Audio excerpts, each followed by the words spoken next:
Got the scanner on it, it just won't crank. Check it out. Bunch of faults, body control. It's just not cranking. You can hear it click. All right.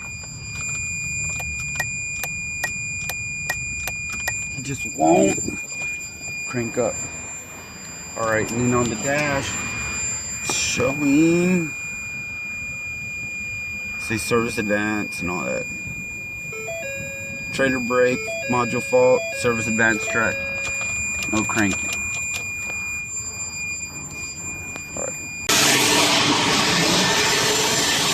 Alright, let's go back to the thing. Now we got it fired up. Simple as that.